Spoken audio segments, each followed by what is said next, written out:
Assalamu alaikum. Hello, friends. My name is Yasir Tanveer, and I am a HSC professional having more than 8 years of experience in consultation and training of HSC related matters. Uh, I welcome all of you to my YouTube channel, and we were discussing about the ISO 14001 Environmental Management System.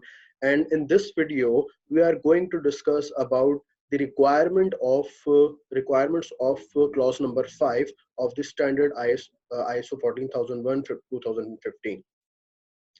Clause 5 is all about leadership, and keep in mind that leadership plays the vital role in implementing any standard in an organization. So you need to give appropriate consideration and proper consideration to this clause. So let's discuss what this clause is all about.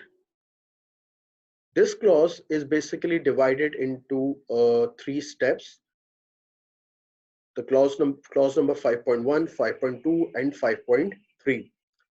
The requirement of clause 5.1 is that the company which is going to implement ISO standard needs to show its commitment by taking overall accountability of the environmental management system.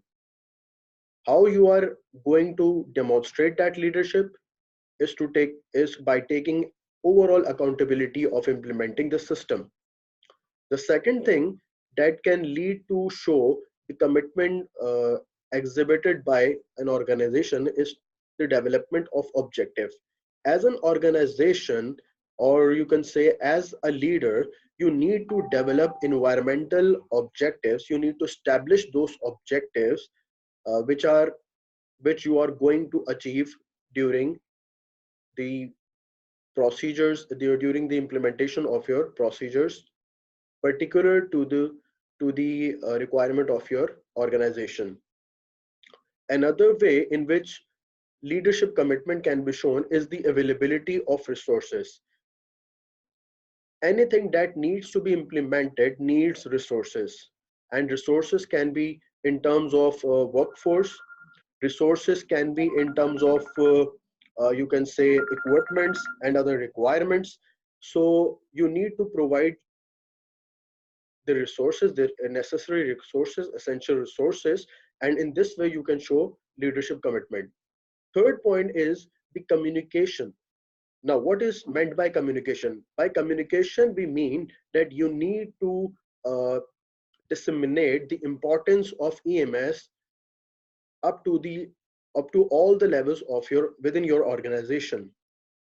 Another way to show commitment is to show commitment towards continual improvement, and by giving overall support to this system, you can also demonstrate your leadership commitment. So clause 5.1 pertains to leadership commitment, and by these six things you can show leadership commitment. Clause 5.2 states that you should maintain and develop a policy. You should establish a policy, you should maintain it, and you should act on it. Now, what is meant by policy? Policy is nothing but a document that shows your eagerness and readiness of your organization in terms of leadership.